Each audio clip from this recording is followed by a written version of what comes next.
The Birds in the Letterbox, a short story by Rene Bazin. Nothing can describe the peace that surrounded the country parsonage. The parish was small, moderately honest, prosperous, and was used to the old priest, who had ruled it for 30 years. The town ended at the parsonage, and there began meadows which sloped down to the river and were filled in summer with the perfume of flowers and all the music of the earth. Behind the great house, a kitchen garden encroached on the meadow. The first ray of the sun was for it, and so was the last. Here the cherries ripened in May, and the currants often earlier, and a week before Assumption usually you could not pass within 100 feet without breathing among the hedges the heavy odour of the melons. But you must not think that the Abbé of St. Philémon was a gourmand. He had reached the age when appetite is only a memory. His shoulders were bent, his face was wrinkled, he had 2 little grey eyes, one of which could not see any longer, and he was so deaf in one ear that if you happened to be on that side, you just had to get round on the other. Mercy, no. He did not eat all the fruits in his orchard. The boys got their share, and a big share, but the biggest share, by all odds, was eaten by the birds, the blackbirds, who lived there very comfortably all the year and sang in return the best they could. The orioles, pretty birds of passage, who helped them in summer, and the sparrows and the warblers of every variety. And the tomtits, swarms of them, with feathers as thick as your fingers, and they hung on the branches and pecked at a grape or scratched a pear, veritable little beasts of prey, whose only "thank you" was a shrill cry like a saw. Even to them, old age had made the Abbé of St. Philémon indulgent. "The beasts cannot correct their faults," he used to say. "If I got angry at them for not changing, I'd have to get angry with a good many of my parishioners." And he contented himself with clapping his hands together loud when he went into his orchard, so he should not see too much stealing. Then there was a spreading of wings, as if all the silly flowers cut off by a great wind were flying away. Grey and white and yellow and mottled, a short flight, a rustling of leaves, and then quiet for 5 minutes. But what minutes? Fancy, if you can, that there was not one factory in the village, not a weaver or a blacksmith, and that the noise of men with their horses and cattle, spreading over the wide, distant plains, melted into the whispering of the breeze and was lost. Mills were unknown, the roads were little frequented, the railroads were very far away. Indeed, if the ravagers of his garden had repented for long, the abbé would have fallen asleep of the silence over his breviary. Fortunately, their return was prompt. A sparrow led the way, a jay followed, and then the whole swarm was back at work, and the abbé could walk up and down, close his book or open it, and murmur, "They'll not leave me a berry this year." It made no difference. Not a bird left his prey, any more than if the good abbé had been a cone-shaped pear tree with thick leaves, balancing himself on the gravel of the walk. The birds know that those who complain take no action. Every year they built their nests around the parsonage of St. Philémon in greater numbers than anywhere else. The best places were quickly taken, the hollows in the trees, the holes in the walls, the forks of the apple trees and the elms, and you could see a brown beak, like the point of a sword, sticking out of a wisp of straw between all the rafters of the roof.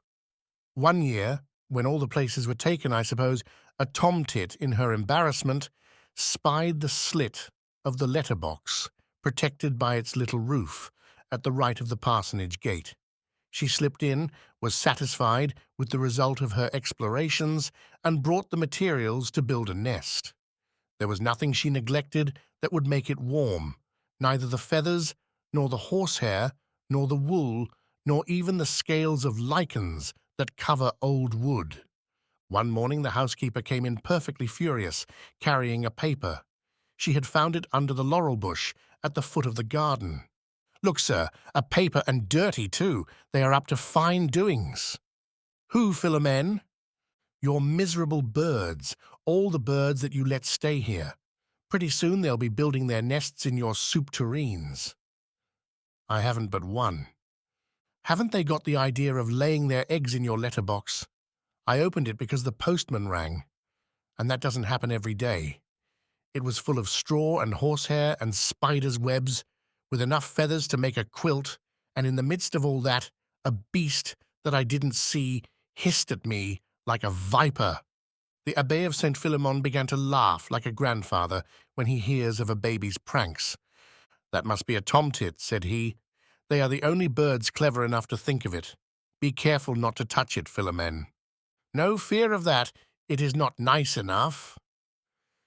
The abbé went hastily through the garden, the house, the court planted with asparagus, till he came to the wall which separated the parsonage from the public road, and there he carefully opened the letterbox in which there would have been room enough for all the mail received in a year by all the inhabitants of the village. Sure enough, he was not mistaken. The shape of the nest, like a pine cone, its color and texture, and the lining which showed through, made him smile. He heard the hiss of the brooding bird inside, and replied, "Rest easy, little one. I know you. 21 days to hatch your eggs and 3 weeks to raise your family. That is what you want? You shall have it. I'll take away the key." He did take away the key, and when he had finished the morning's duties, visits to his parishioners who were ill or in trouble, instructions to a boy who was to pick him out some fruit at the village, a climb up the steeple because a storm had loosened some stones, he remembered the tomtit and began to be afraid she would be troubled by the arrival of a letter while she was hatching her eggs. The fear was almost groundless, because the people of St. Philémon did not receive any more letters than they sent. The postman had little to do on his rounds but to eat soup at one house, to have a drink at another, and once in a long while to leave a letter from some conscript or a bill for taxes at some distant farm. Nevertheless, since St. Robert's Day was near, which, as you know, comes on the 29th of April, the abbé thought it wise to write to the only 3 friends worthy of that name whom death had left him, a layman and 2 priests. "My friend, do not congratulate me on my saint's day this year, if you please. It would inconvenience me to receive a letter at this time. Later I shall explain, and you will appreciate my reasons." They thought that his eye was worse and did not write. The Abbé of St. Philémon was delighted. For 3 weeks he never entered his gate one time without thinking of the eggs, speckled with pink, that were lying in the letterbox, and when the 21st day came round, he bent down and listened with his ear close to the slit of the box. Then he stood up beaming. "I hear them chirp, Philémon. I hear them chirp. They owe their lives to me, sure enough, and they'll not be the ones to regret it any more than I." He had in his bosom the heart of a child that had never grown old. Now, at the same time, in the green room of the palace, at the chief town of the department, the bishop was deliberating over the appointments to be made with his regular councillors, his 2 grand vicars, the dean of the chapter, the secretary-general of the palace, and the director of the great academy. After he had appointed several vicars and priests, he made this suggestion: "Gentlemen of the council, I have in mind a candidate suitable in all respects for the parish of X. But I think it would be well, at least, to offer that charge and that honor to one of our oldest priests, the Abbé of St. Philémon. He will undoubtedly refuse it, and his modesty, no less than his age, will be the cause. But we shall have shown, as far as we could, our appreciation of his virtues." The 5 councillors approved unanimously, and that very evening a letter was sent from the palace, signed by the bishop, and which contained, in a postscript, "Answer at once, my dear abbé, or better, come to see me, because I must submit my appointments to the government within 3 days." The letter arrived at St. Philémon the very day the tomtits were hatched. The postman had difficulty in slipping it into the slit of the box, but it disappeared inside, and lay touching the base of the nest, like a white pavement at the bottom of the dark chamber. The time came when the tiny points on the wings of the little tomtits began to be covered with down. There were 14 of them, and they twittered and staggered on their little feet, with their beaks open up to their eyes, never ceasing from morning till night to wait for food, eat it, digest it, and demand more. That was the first period, when the baby birds hadn't any sense. But in birds, it doesn't last long. Very soon, they quarreled in the nest, which began to break with the fluttering of their wings. Then they tumbled out of it and walked along the side of the box, peeped through the slit at the big world outside, and at last they ventured out. The Abbé of St. Philémon, with a neighboring priest, attended this pleasant garden party. When the little ones appeared beneath the roof of the box, 2, 3 together, and took their flight, came back, started again, like bees at the door of a hive.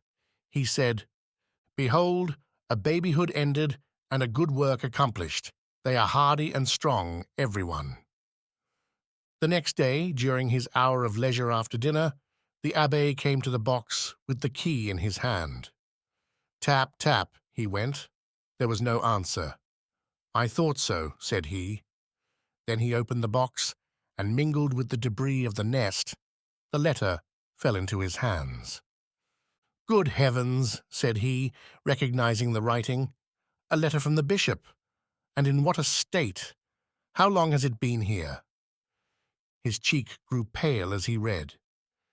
"Philémon, harness Robin quickly." She came to see what was the matter before obeying.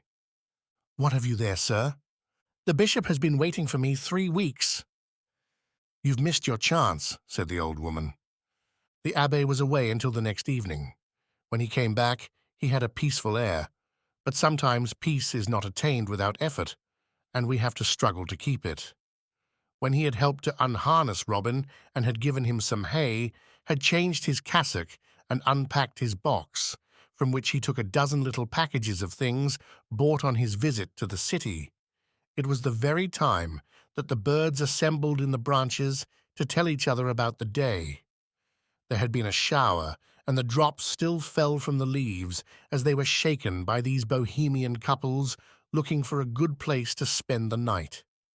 Recognizing their friend and master as he walked up and down the gravel path, they came down, fluttered about him, making an unusually loud noise, and the tomtits, the 14 of the nest, whose feathers were still not quite grown, essayed their first spirals about the pear trees and their first cries in the open air. The Abbé of St. Philémon watched them with a fatherly eye, but his tenderness was sad, as we look at things that have cost us dear. "Well, my little ones, without me you would not be here, and without you I would be dead. I do not regret it at all, but don't insist. Your thanks are too noisy." He clapped his hands impatiently. He had never been ambitious, that is very sure, and even at that moment he told the truth. Nevertheless, the next day, after a night spent in talking to Philémon, he said to her, "Next year, Philémon, if the tomtit comes back, let me know. It is decidedly inconvenient." But the tomtit never came again, and neither did the letter from the bishop.